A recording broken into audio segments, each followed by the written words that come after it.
Assalamualaikum warahmatullahi wabarakatuh. Pertama-tama, perkenalkan nama saya Yanwi Kanandi, NPM saya 19 1111110014 dan saya dari kelas 18A1.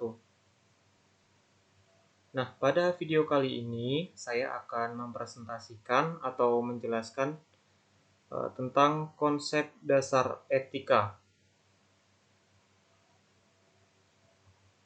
Nah, kemudian dalam konsep dasar etika itu sendiri yaitu terdapat 4 poin, yaitu etika, moral, nilai, dan norma.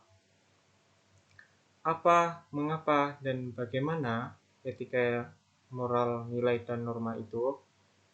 Langsung saja kita masuk ke pembahasan, yaitu nilai, norma, etika, dan moral. Nilai, norma, etika, dan moral saling berkaitan karena semuanya berusaha mengarahkan manusia agar memiliki pola pikir, sikap, dan perilaku yang baik dalam hidup bermasyarakat, berbangsa, dan bernegara. Nah, selanjutnya, apa sih itu pengertian nilai? Yang pertama, menurut Steinman tahun 1999, nilai ialah sesuatu yang memberikan makna hidup yang dijunjung tinggi, yang mewarnai dan menjiwai tindakan atau perilaku seseorang. Kemudian, menurut Rogetsch 1998, nilai ialah suatu keyakinan yang dalam tentang perbuatan, tindakan, atau perilaku yang dianggap jelek. Nah, selanjutnya yaitu pengertian norma. Norma adalah pedoman, ukuran, kriteria, atau ketentuan yang mengatur tingkah laku manusia dalam masyarakat berdasarkan nilai-nilai tertentu. Kemudian ada juga pengertian yang lain, yaitu norma adalah ukuran, pedoman, aturan, atau kaidah yang menjadi dasar pertimbangan dan penilaian yang mengandung sanksi dan penguatan terhadap tingkah laku manusia.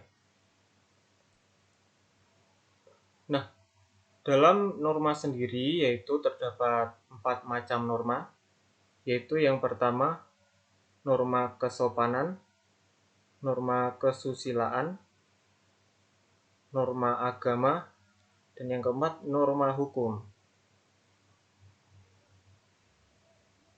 Nah, selanjutnya kita bahas yang pertama yaitu norma kesopanan. Norma kesopanan sendiri adalah aturan-aturan yang muncul dalam kehidupan sosial sekelompok orang.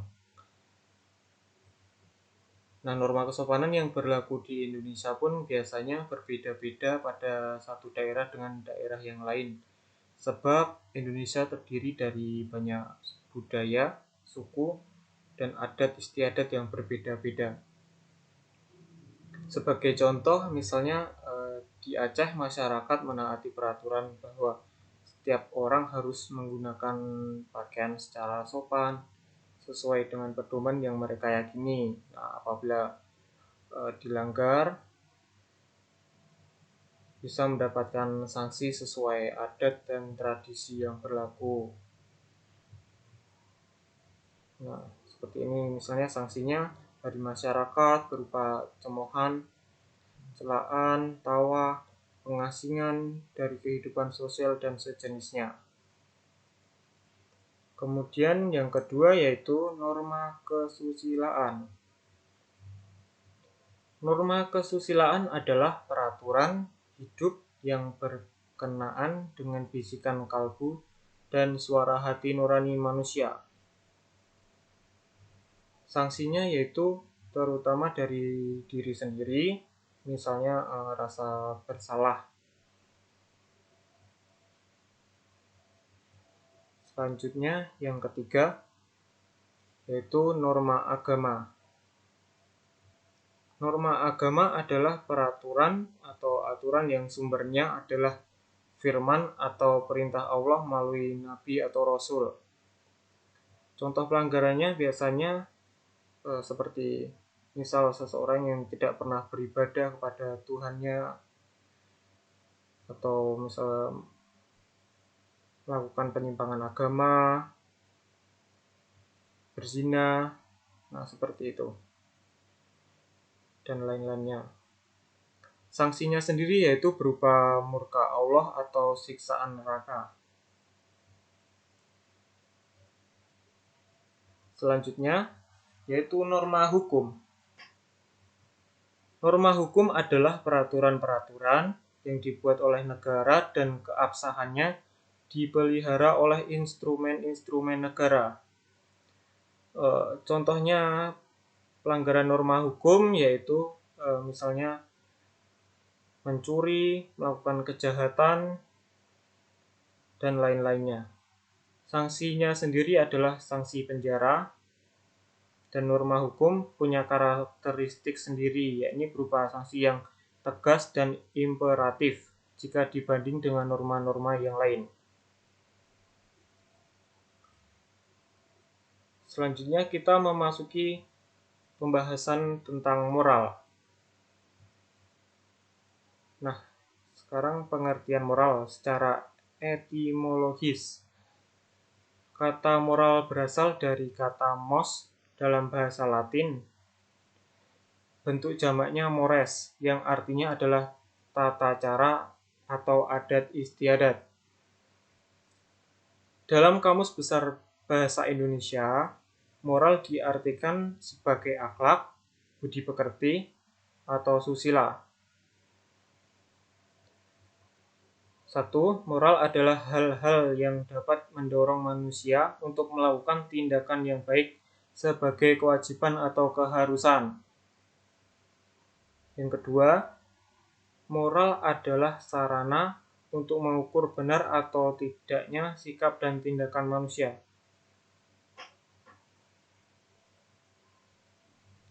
Kemudian yang ketiga, moral adalah kepekaan dalam pikiran, perasaan, dan tindakan terhadap prinsip-prinsip dan aturan-aturan menurut Helden tahun 1997 dan Richard tahun 1971.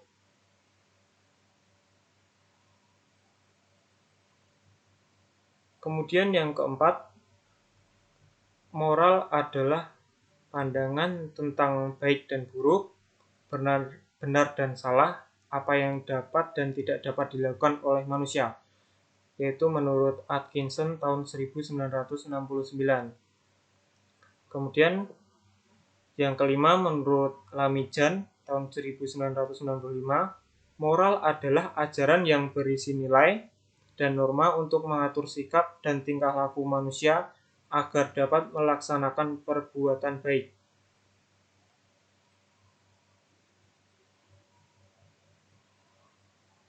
Nah, dalam moral sendiri yaitu dibagi menjadi dua.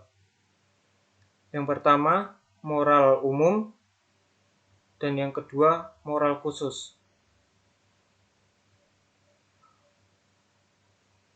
Nah, moral khusus sama seperti etika profesi. Contohnya, pertama, etika profesi perawat, etika profesi dokter, etika profesi wartawan, etika profesi advokat, dan etika profesi guru atau dosen.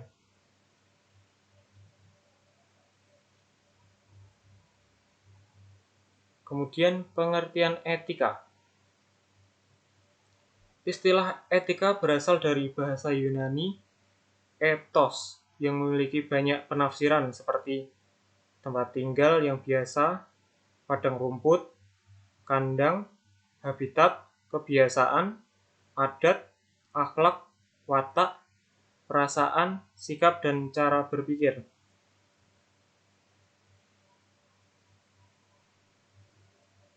Menurut Barton tahun 1993, pertama, etika adalah nilai, norma, dan ajaran yang dijadikan pegangan orang atau sekelompok orang. Yang kedua, etika adalah kumpulan asas-asas atau nilai-nilai dan kode etik dalam aktivitas atau profesi tertentu. Kemudian yang ketiga, etika adalah cabang ilmu tentang perbedaan tingkah laku yang baik dan buruk dalam kehidupan manusia.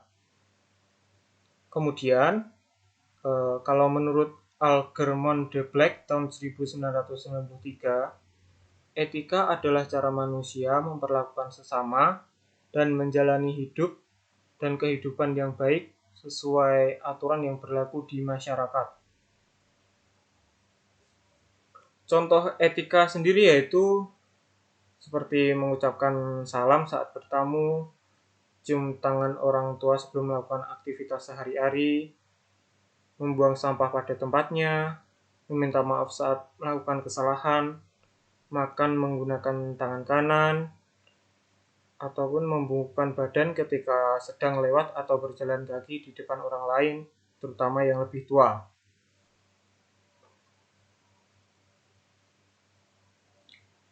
Selanjutnya, hubungan nilai, norma, moral, etika, sikap, dan tingkah laku.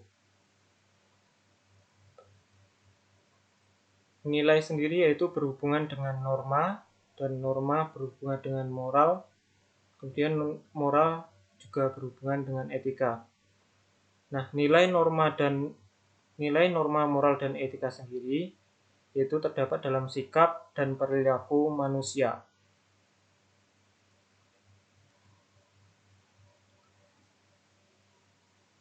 Kemudian, apa sih manfaat kita mempelajari nilai, norma, etika, dan moral? Yaitu yang pertama, kita dapat menjunjung dan menghargai nilai-nilai kemanusiaan. Yang kedua, kita lebih toleran, etis atau santun, dan adil dalam bersikap dan bertindak. Kemudian yang ketiga, kita lebih dapat menghargai kemampuan dan karya orang lain. Yang keempat, kita lebih bertanggung jawab terhadap bidang ilmu yang diampunya. Dan yang terakhir, kita dapat meningkatkan profesionalitas.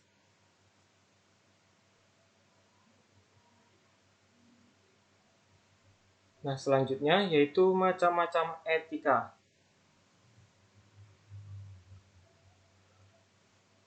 Etika deskriptif. Pengertiannya yaitu etika yang berusaha meneropong secara kritis dan rasional sikap dan perilaku manusia dan apa yang dikejar oleh manusia dalam hidup ini sebagai sesuatu yang bernilai. Etika deskriptif memberikan fakta sebagai dasar untuk mengambil keputusan tentang perilaku atau sikap yang mau diambil.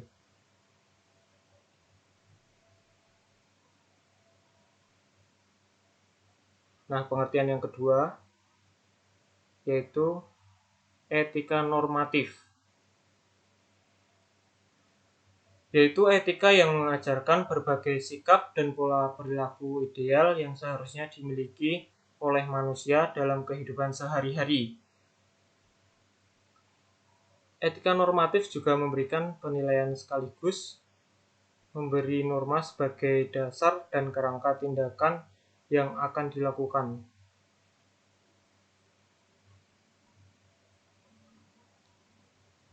Kemudian etika dibagi menjadi dua, yaitu etika umum dan etika khusus.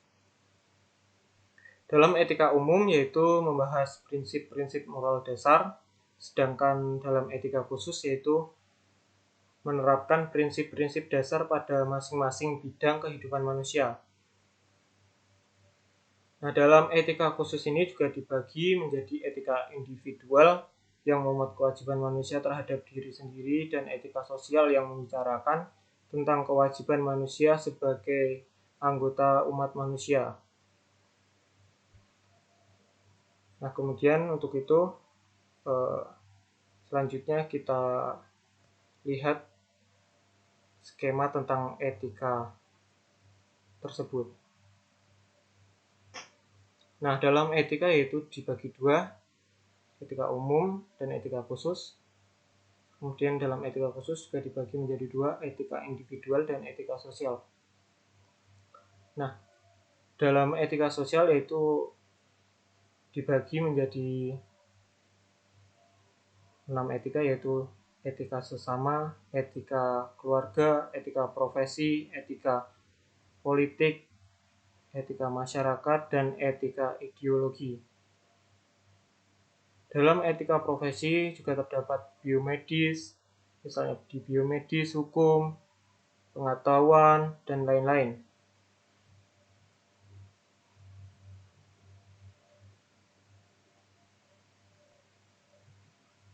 Nah, etika secara umum dibagi menjadi dua.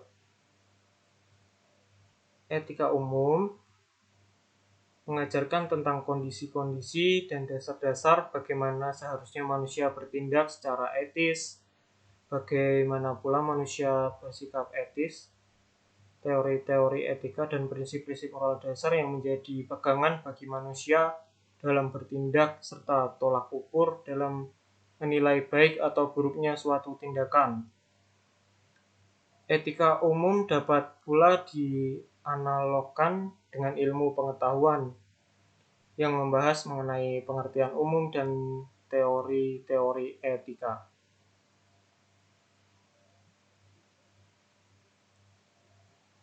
Kemudian etika khusus, yaitu etika khusus merupakan penerapan prinsip-prinsip moral dasar dalam bidang kehidupan. Penerapan ini bisa berwujud bagaimana seseorang bersikap dan bertindak dalam kehidupannya, dan kegiatan profesi khusus yang dilandasi dengan etika moral. Namun, penerapan itu dapat juga berwujud bagaimana manusia bersikap atau melakukan tindakan dalam kehidupan terhadap sesama.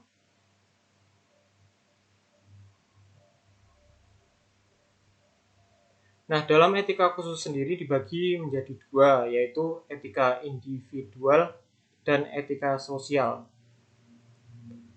Etika individual sendiri yaitu menyangkut kewajiban dan sikap manusia terhadap dirinya sendiri. Kemudian etika sosial yaitu mengenai sikap dan kewajiban serta pola perilaku manusia sebagai anggota bermasyarakat.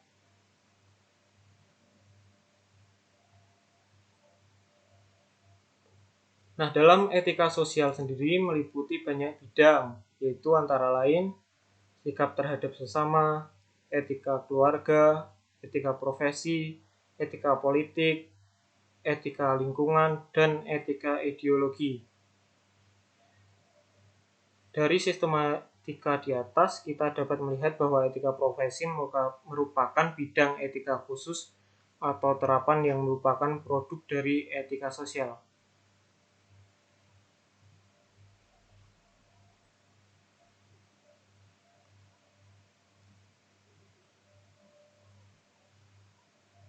Nah, pelajaran yang dapat kita ambil yaitu tetap kalem dan punya etika. Ini yang selalu harus kita terapkan dalam kehidupan kita. Karena etika itu sangat penting dalam kehidupan kita sehari-hari. Dan sekian presentasi atau penjelasan dari saya, kurang lebihnya mohon maaf. Wassalamualaikum warahmatullahi wabarakatuh.